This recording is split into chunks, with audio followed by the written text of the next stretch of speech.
এই সামরা হাতামা হাতামা এসের গায়ে হাত দিছিস তে হ্যাঁ এই সেরি পোতা গন্ধা এসের গায়েতে হাত নামা কি রে তোর শুল দিয়ে অনেক গন্ধ আছে। এই সামলি এই একটা জুয়ান পোলা তোর মতো একটা জুয়ান মেয়ের গায়ে হাত দিছি তুই যে কিছু করলি না কি রে নানি তোমার কথাগুলো শুনতে কিন্তু মজাই লাগে। মজা তো লাগবই পড়াশোনার নামে তোমরা দুনিয়া ঘুরা বেড়াইতাছো সিনেমা বায়োস্কোপ দেখতাছো আর এই সামরা এমন একটা বুইরা সেমরি রে প্রত্যেক দিন কলেজে নিয়ে যাওন লাগবো আনন্দ লাগবো কিল্লিকা নানি এই বুইরা ছেড়িটা তো ঢাকা শহরে কিচ্ছু চিনে না। চিনাইবনি তোমার বাপে আইছে আব্বা আইছে হ্যাঁ তো এই কথাটা তুমি আমার আগে কইবা না আব্বা। এই সেমরি আমার নাতি চতুর্পাশে যদি তরে দেখছি না ঠ্যাং ভাইঙ্গাকে রাতে ধরাই দিয়েছ নানি তুমি কিন্তু আসলেই একটা চিজ। এই সেমরি এই কয়ে গেলি না সিসকি এই সিসকি কয়ে দা শয়তান সেমরি জানি কোনে এমন বেহায়া বেহায়া কিছু কইলে টাক্কা যায় আসে তা খাটার শরীর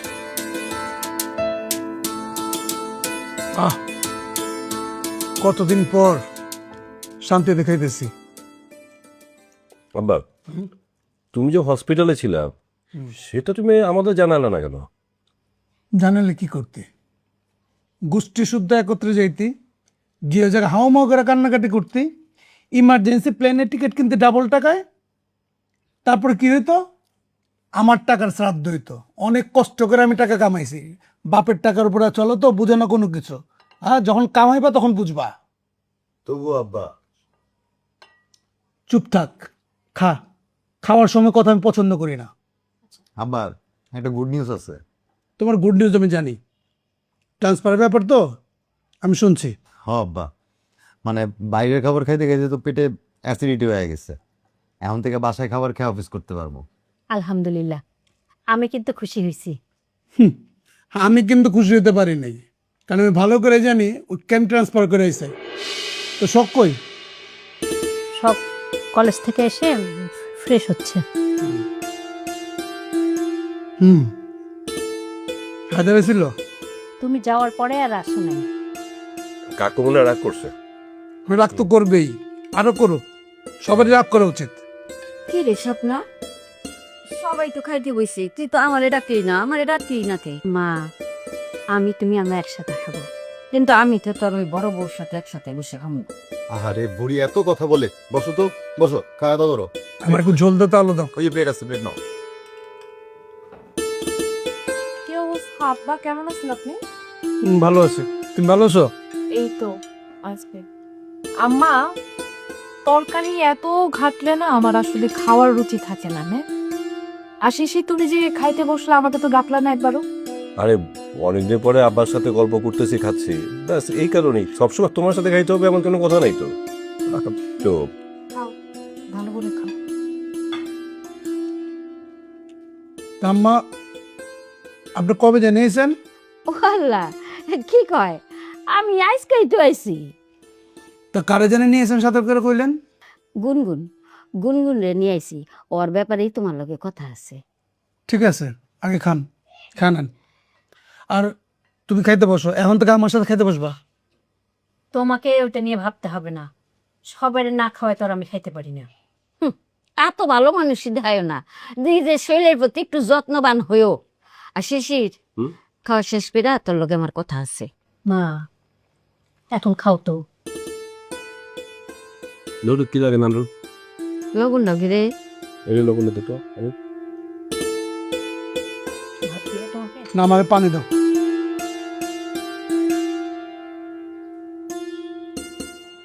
চুপ করে বসে থেকে তো লাভ নেই, আমার বলতে হইব তো।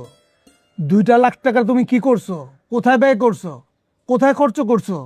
আমি টাকার হিসাব পাইতেছি না কেন? ঘটনা কি? আমার একটু টাকার দরকার ছিল, সেই জন্য টাকাটা খরচ করে ফেলাইছি। আমি টাকাটা ম্যানেজ করে দিয়ে দেবো না, সমস্যা নাই।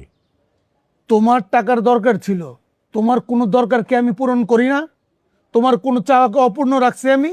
যখন যা লাগতেছে, যা বলতেছো সেটা কি পাইতেছো না? তারপরে তোমার কি টাকা লাগবে, কেন টাকা লাগবে, কোথায় টাকা লাগবে, কি কারণে টাকা লাগবে সেটা তো আমাকে বলতে হবে তো তোমার। আব্বা আমরা বড় হয়েছি, আমাদের টুকটাক কিছু পার্সোনাল খরচ আছে, সেই খরচটাই করছি। তা যদি তুমি এরকম যেটা করো তাহলে কেমন হবে? এমন তো না যে 2 কোটি টাকা 20 কোটি টাকা খরচ করছে, 2 লাখ টাকাই তো নিছি। খরচ করছে মানে কি? আমার জিজ্ঞেস করার কি প্রয়োজন মনে করস নাই? টাকাটা তো আমার, আমি তো ইনকাম করছি।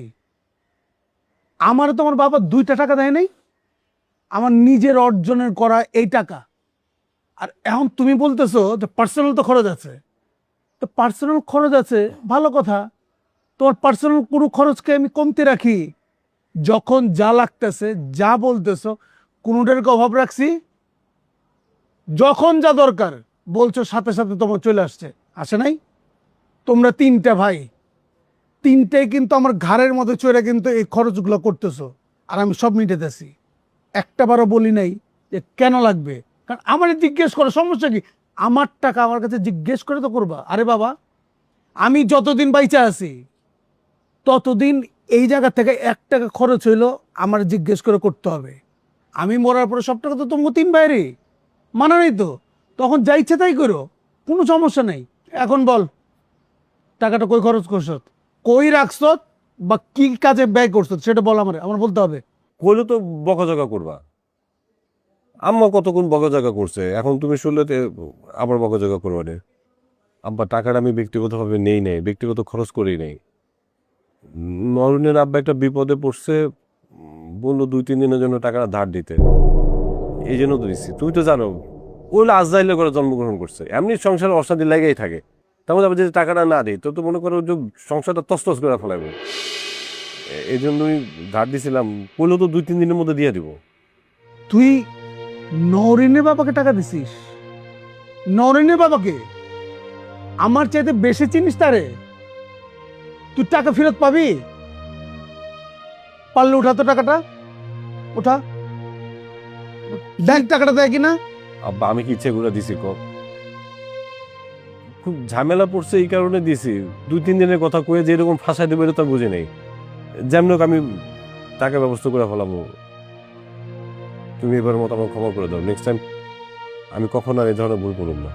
তুই আমারে বলতি, আমি অন্যভাবে ম্যানেজ করতাম। আমার বললে কি আমি ম্যানেজ করতাম না? কিন্তু তুই না বললে টাকাটা কেন দিছিস? তোর বোঝা উচিত যে টাকা বাবার টাকা, বাবার ইনকাম, বাবার কষ্টের টাকা। লাগবে যেটা আমি বলে নেব, কোনো সমস্যা নাই। আরে বাবা, আমি মারা গেলে তো সব টাকা তোদের, তোর 3 ভাইয়ের। এই যে এত কষ্ট করে যেগুলো করছি, আমি কি কবরে নিয়ে যাবো? কবরে নিয়ে যাবো না তোদের জন্য রেখে যাবো? আমি যখন থাকবো না তখন এগুলো সবাই সুন্দরভাবে ভাগ করে নিবা, কোনো সমস্যা নাই। তখন নিজের ইচ্ছা মতো খরচ করবা, কোনো মানা নেই। কিন্তু আমি থাকা অবস্থায় এই জায়গা থেকে 1 টাকা খরচ করলে আমাকে জিজ্ঞেস করে করতে হবে। কইছে তো 2-3 দিনের জন্য, পরে বিপদটা শেষ হলে দিয়ে দিব। এই 2-3 দিনের জায়গায় তো অনেক দিন হয়ে গেছে, এটা নিয়ে তো ওর সাথে কথা কই। আর আব্বারও আমি ফোন দিছি, দিতাছি এতদিন লাগে বলে তো বুঝি নেই। আমি তো জানি যে এই লোকটা টাকা নিল আর দেওয়ার না, এখন টাকা বাইর করো। আমি পারতেছি না, তুমি একটু ফোন দিয়ে কও যে টাকাটা দিতে। ও, আটকাইবা তোমরা যা, আর খুলবো গে আমি? তোমরা 3 ভাই তো আমার ঘাড়ের উপরে চাইবা বসছো, যা ইচ্ছা তাই করতেছো, যত মুশকিল সব করতেছো আমার কাছে। আসান, আমি একমাত্র আসানের মালিক, আমি যে আসান করতে থাকুম নাকি? বাবার পায়া লইছো? আব্বা মারো কাটো যাই করো, টাকা তো এই মুহূর্তে তো আর দিতেছে না বা ফেরত দিতে পারতেছে না, সমস্যার সমাধান হইব না। একটু সময় দাও, আমি টাকাটা উদ্ধার করবো না, আর আমার জীবনে এই ধরনের ভুল আমরা করবো না। এই কথাটা যাতে মনে থাকে, জীবনে যাতে অন্তত কোনো কিছু আমার জিজ্ঞেস না করে কোনো কিছু যাতে না করা হয়। আচ্ছা যাও।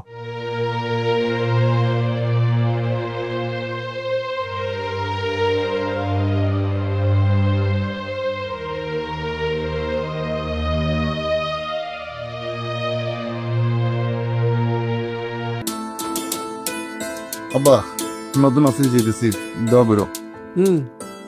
অনেকে বেতন বাড়ছে, বাড়ছি, কিছু বাড়ছে। আর তুই ঠিক মতো অফিসে যাস না কেন?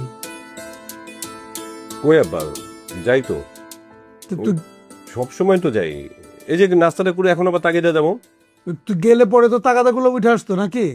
এখন ঈদের সময় চলে আসছে, এখন কি বলবো যে ঈদের পরে নিয়েন। হ্যাঁ শোনো না, আমরা কিন্তু এবার ঈদের 2 দিন আগে বাড়িতে যাই। ঠিক আছে, যাই হোক, কিন্তু আগে আমার টাকাটা উঠুক, তারপর সিদ্ধান্ত নিবনি। আচ্ছা, আর একটা কথা ছিল, গুনগুন এবার আমাদের সাথে গ্রামে ঈদ করতে চাচ্ছিল। দেখো গুনগুন শিয়ানে মেয়ে, আমি চাই না ও আমাদের সাথে যাক। নানুকে আমাদের সাথে ঈদ করবে নাকি? আরে না না, ওর নানু মরে গেলেও নিজের বাড়ি ছেড়ে অন্য কোথাও ঈদ করবে না।